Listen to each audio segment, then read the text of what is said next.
Hello, my amazing children. This is Grandma Carla. We are back with Henry and the Clubhouse by Beverly Cleary. We are on Chapter 5, Ramona and the Clubhouse. Whenever it was not raining, Henry and his friends worked hard on the clubhouse. They measured and sawed and nailed according to Murph's plan.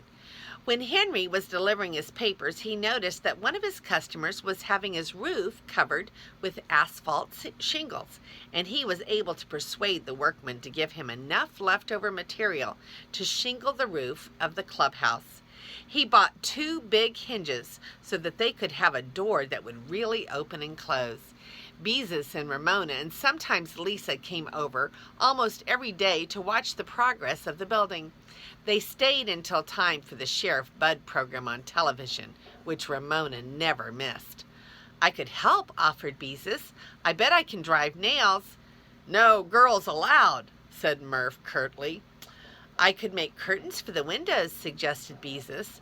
"Who wants curtains?" answered Henry, who would have been willing to let Beezus help, because for a girl she was pretty sensible. But when a boy is working with other boys, he sometimes feels he has to act the way they do. So Beezus sat on the Huggins back steps and watched, while Ramona amused herself. Ramona never had any trouble keeping herself entertained. She climbed to the top step and began to count. 10, 9, 8, 7, 6, 5, 4, 3, 2, 1, blast off! Then she jumped to the ground. "I know where I could get an old doormat," suggested Beezus hopefully. "What's the use of having a clubhouse if you have to wipe your feet like in a regular house?" asked Robert. It was not possible for Beezus to make a suggestion that would please the boys. "Get lost," said Murph rudely. "Well, all right for you, smarty." It was easy to see that Beezus's feelings were hurt. "Mess around with your old boy stuff. See if I care. Come on, Ramona. Let's go home. It's almost time for Sheriff Bud."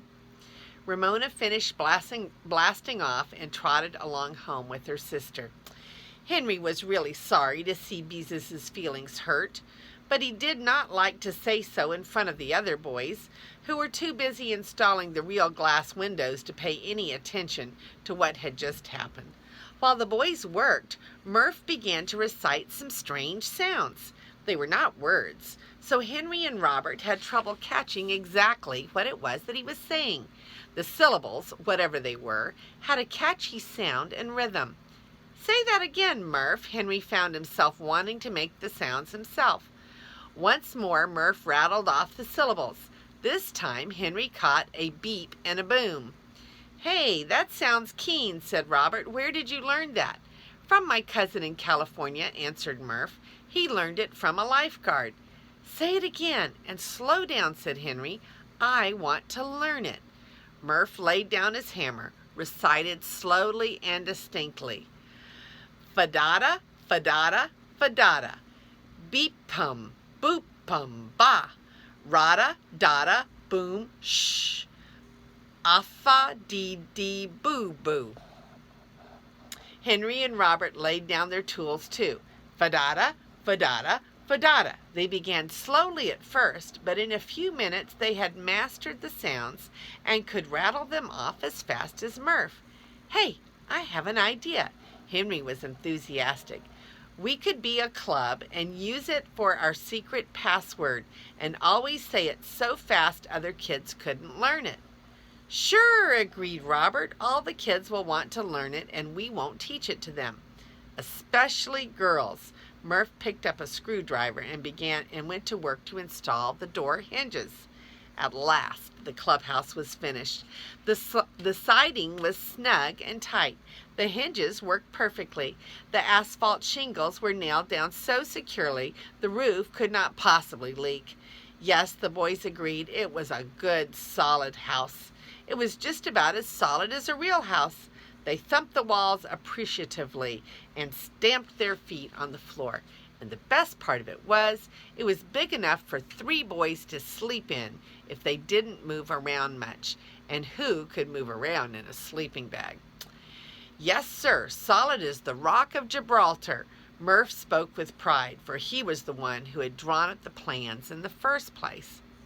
Then Murph built a shelf, and Henry went into the basement and lugged out the stuffed owl, which his mother would not let him keep in his room because she thought it looked as if it had moths. He set the owl on the shelf. It was exactly what the place needed, a really masculine touch. Fadada, fadada, fadada, chanted the boys. When we all get sleeping bags, we can spend the night here, said Henry. Robert and Murph, it developed, already had sleeping bags, so Henry dropped the subject. He did not want them sleeping in the clubhouse while he slept in his own bed. Fortunately, it was time for him to start his paper route, so there was no more discussion of sleeping in the clubhouse. Then, mysterious things began to happen in the clubhouse. One day after school, Henry found the owl's glass eyes turned so that it looked cross-eyed. That's funny, he thought. He straightened the eyes and forgot about them. But the next day, when Henry and Robert entered their clubhouse, they were startled to see that the owl, its eyes once again crossed, appeared to be smoking a cigarette. Upon closer examination, they found that a small tube of white paper had been fastened to the owl's beak with Scotch tape. How do you like that? Robert ripped off the cigarette in disgust while Henry straightened the owl's eyes once more.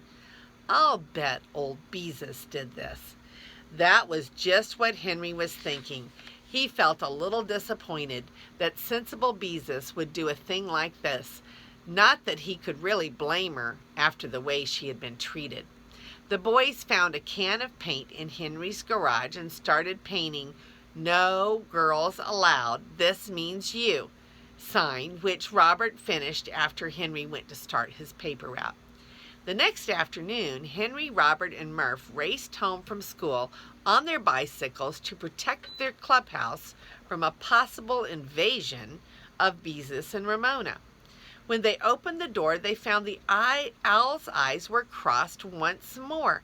It was wearing a doll's pink bonnet with a ribbon tied under its chin, if the owl could be said to have a chin, and in its beak it held a crayon sign that said, "Down with boys." "Well, how do you like that?" exclaimed Henry, thinking that Beezus must have come in the morning before school because they had ridden so fast she could not possibly have reached the clubhouse ahead of them this afternoon. "The nerve of some people," said Robert. "A doll bonnet on our owl." "That's a girl for you." Murph tore down the sign. "A lock. That's what we need," said Henry. "A padlock," agreed Murph. "With a key," said Robert. Henry dug into his pocket for some of the money he had earned on his route, and the three boys rode off to the hardware store to select a clasp and a padlock. When they returned, the owl was holding a sign that said, "Ha ha, you think you are smart." Murph screwed the clasp in place because he was the fastest with tools. While he worked, Henry and Robert decided that because the lock came with only 2 keys and each member could not have one, they should find 2 secret hiding places. They talked it over in whispers, and after looking around to make sure Beezus was not hiding in the shrubbery, they hid 1 key under an oil can in the garage and the other under a flower pot at the back porch. They vowed always to put the keys back in place because it would not be fair for any one boy to carry a key when there were not enough keys to go around. It was with a feeling of a deed well done that the boys snapped shut the padlock when it was time for Henry to start his route. That would keep old Beezus out. She could not possibly get in now. The house was solidly built, and the windows taken from the old garage were not the kind that could be opened. After that, the boys had no more trouble. Their next project was painting the house. The front and the north side were to be white, while the back and the south side were to be green. The boys did not have enough paint of one color for the whole house, and anyway, as Murph pointed out, nobody could see all 4 sides at the same time. Henry painted a little each afternoon before starting his route, and Robert and Murph continued to work after he was gone. Beezus and Ramona sometimes walked up the driveway to see what was going on. When the boys ignored them, they went away, but they did not go away quietly, because Ramona was always singing some tune or other that she had learned from television. Sometimes it was a song about shampoo, but usually it was a verse about a bread that builds strong bodies 8 different ways. "I guess we fixed her," the boys congratulated one another. "You won't catch her bothering us anymore." And when the girls were gone, they chanted their magic words. Fadada, fadada, fadada. Beep pum, boop pum ba. Rada, dada, boom, shh. Affa dee dee boo boo. All for one and one for all. That was Henry, Robert, and Murph. Then one cold November afternoon, Henry came home from school to find that his mother had left a note telling him that she had gone downtown and would not be back until 6 o'clock. She also told him not to eat any pie. Henry used his finger to wipe up some juice that had oozed through the pie crust. Blackberry. Then he made himself a peanut butter sandwich, and with Ribsy trotting after him, went outside, where he removed a key from under the pot, unlocked the clubhouse, and carefully returned the key to its hiding place. Henry stepped inside the clubhouse and patted the owl's head. Everything was in order. Ribsy curled up in a corner and prepared to go to sleep. "Hello?" It was Ramona's voice. Henry turned and saw the little girl sitting on the back steps. She was bundled up because the day was cold, and she too was eating a peanut butter sandwich. "Oh, hello," he said. "Where's Beezus?" "Home." "Why didn't she come with you?" Henry felt that Ramona could cause enough trouble when she was with Beezus. He did not want her around when her older sister was not there to look after her. "Because you were mean to her," answered Ramona. Henry felt slightly uncomfortable because there was truth in what Ramona said. Even so, boys had a right to do boy things without girls around, didn't they? And Beezus didn't have to mess up their clubhouse, did she? He looked at Ramona sitting on the steps, chewing her peanut butter sandwich. "Why don't you go home?" he asked, seeing no reason for being hospitable to Ramona. "I don't want to," said Ramona, and went on chewing. Well, as long as she had a sandwich to keep her busy, Henry looked around the clubhouse to see how it could be furnished. An orange crate nailed to the wall would make a good cupboard. He measured the space with his hands. Yes, an orange crate would be just the right size. Henry was aware that the clubhouse had suddenly grown darker. He turned and saw that the door must have blown shut. Just then he heard a snap, and he had a terrible feeling. He tried the door. It was locked from the outside, and there was only one person who could have done it, Ramona. Henry looked out of the window and saw Ramona sitting on the steps, calmly licking her fingers. "You let me out of here," he yelled. Ramona stopped licking long enough to answer, "I don't have a key." This stopped Henry. Of course she did not have a key.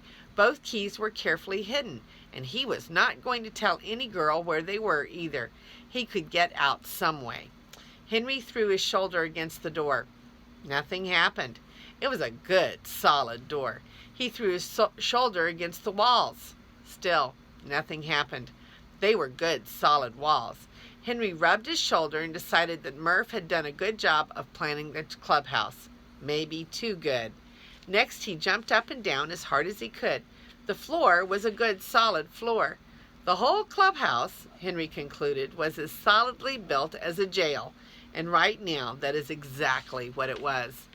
Next, Henry considered breaking a window. He looked around, but there was not a hammer or a stick of wood he could use. If he slammed his fist through the glass, he would be sure to cut himself, and even if he did break the glass, the windows were divided into 4 small panes, and he had no way of removing the dividing pieces of wood. Next, Henry tried yelling. "Help! Help!" he shouted at the top of his voice. "Help! Help!" Ribsy stood up and barked. Nothing happened.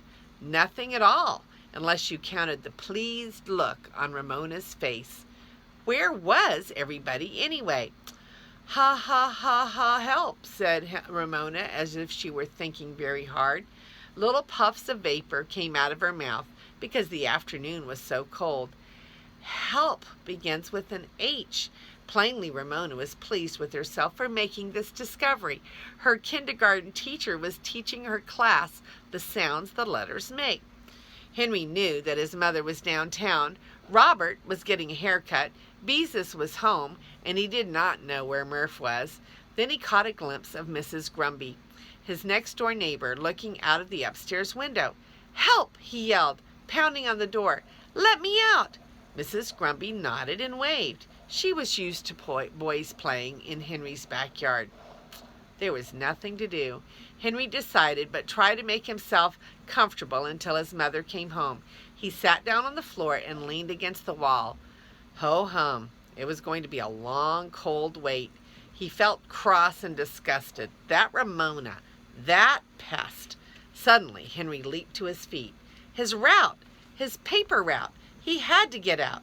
He could not stay trapped until 6 o'clock or he wouldn't get his papers delivered in time. And he knew what his father would say about that. Boy, the only thing to do, Henry decided, was to tell Ramona where the key was and to get her to unlock the padlock. It would not be so terrible now that he stopped to think about it. All he would have to do is find another hiding place after Ramona had gone home. Henry looked out of the window. Ramona was no longer on the steps. Apparently, she had lost interest in Henry when he was silent because now she was skipping down the driveway.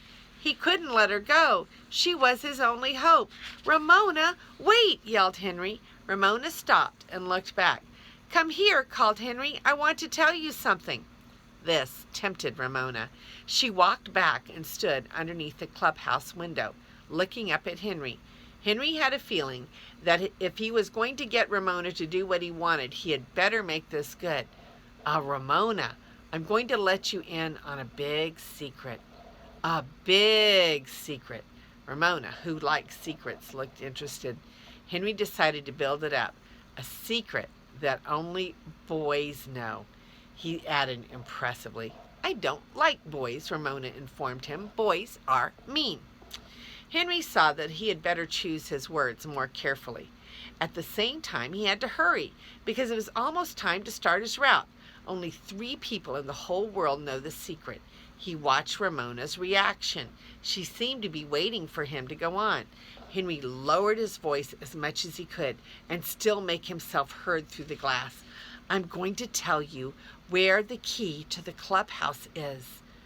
"Where?" demanded Ramona. "Wait a minute," said Henry. "First, you have to promise something." He worked hard to look as if there was something mysterious and exciting about the promise he was about to extract. But it was hard work. He was tired of the game and he wanted to get out now. "If you promise to unlock the padlock, I'll tell you where the key is." Ramona stared stonily at Henry. "I don't want to." "But why?" Henry was desperate. "I just don't," Ramona informed him. "Oh," Henry groaned. Then he was mad, just plain mad. That Ramona, she was going to make him lose his route. And then he would never get his sleeping bag, and his father would be cross with him, and Mr. Caper would find a bigger boy to take the route. Henry banged his fist against the side of the clubhouse. For some reason, that made him feel better. He began to stamp his feet and pound his fist and yell. At least, he thought grimly, this was keeping Ramona interested. And he couldn't let her get away. She was his only hope. Almost, it seemed, his only contact with civilization. It occurred to him that it must be almost time for the Sheriff Bud program on television, and Ramona never missed Sheriff Bud. It seemed silly to yell "help" and "let me out" when nobody was going to help him or let him out. Henry tried a Tarzan yell. Ramona sat down on the back steps and propped her chin up on her fist. "Open sesame," yelled Henry, just in case it might work. The door remained shut. Then, in desperation, Henry tried the club yell, hoping that somehow it would work like a magic spell. "Fadada, fadada, fadada, beep bum boop bum ba, rada dada boom shh, affa dee dee boo boo." To his surprise, it did work like a magic spell. Ramona got up and came over to the clubhouse window. "Say it again, Henry," she begged. This time it was Henry's turn to say no. to do so gave him great satisfaction. "Please, Henry." Henry saw that he had a bargaining point. A girl who would sing television commercials would naturally like something that sounded really good. "I'll say it again if you get the key and unlock the padlock first." Ramona thought it over. Padlock begins with a P, she said triumphantly. Henry groaned. "I know padlock begins with a P," he said. "Now will you get the key?" Then he added hastily, "Key begins with a K." "We haven't had K yet in school." Ramona seemed suddenly agreeable. "Where is the key?" she asked. Feeling like a traitor to Robert and Murph, Henry revealed the secret. Underneath the flower pot on the back porch. Ramona found the key, and Henry could hear her fumbling as she inserted it into the padlock. "Say it," she ordered. Henry rattled off the club's secret words. "Now unlock it," he begged, and outside he could hear Ramona struggling with the padlock. "I can't," she said. "I can't make the key turn." Henry pressed his nose against the window. "Look," he said, "go get Beezus. If you do, I'll teach you both to say fadada, fadada, fadada.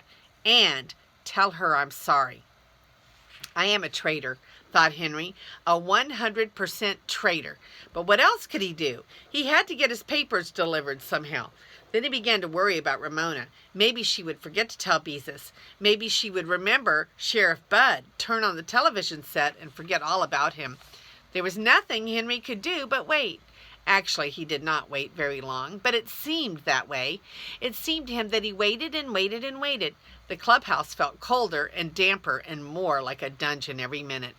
At last, Henry heard footsteps coming up the driveway. Beezus had come to his rescue, he hoped. Beezus was alone, and Henry guessed that Ramona had stayed home to watch television. "Hi, Beezus," he called through the window. "It's sure nice of you to come and let me out after the way I have, acted." The last words Henry found difficult to speak, but he felt better when he had said them. Beezus looked as if she had not made up her mind to let Henry out. "I didn't say I was going to let you out," she reminded him. "You don't want girls around, you know."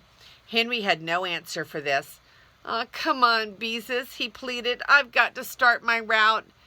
Beezus thought it over. "All right, I'll let you out, but only because I know you have to start your route," she agreed like the sensible girl that she was. "But first, teach me the secret words." Henry knew when he was licked. "Oh, all right, if that's the way you feel about it. Fadada, fadada, fadada. Fadada, fadada, fadada," Beezus repeated gravely. "Beep bum boop bum ba.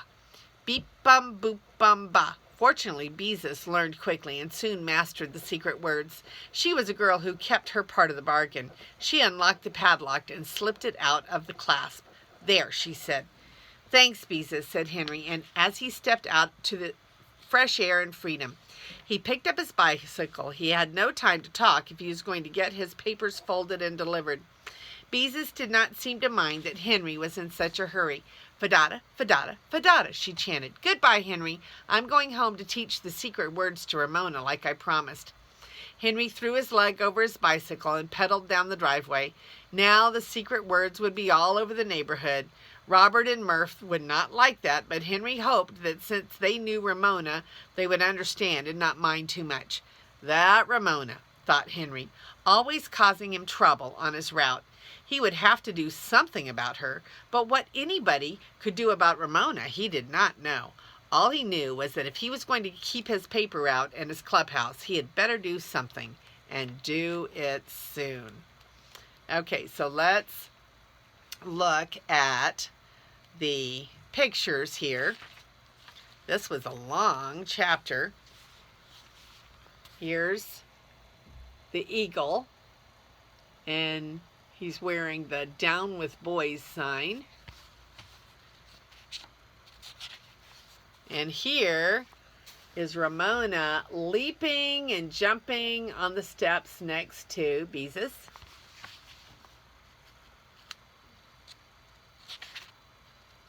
And here we go. Here is Henry, and he is locked in the house and doesn't know what to do.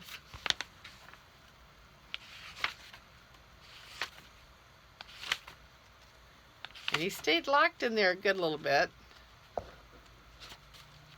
And that's the end of the pictures. And that's the end of chapter 5.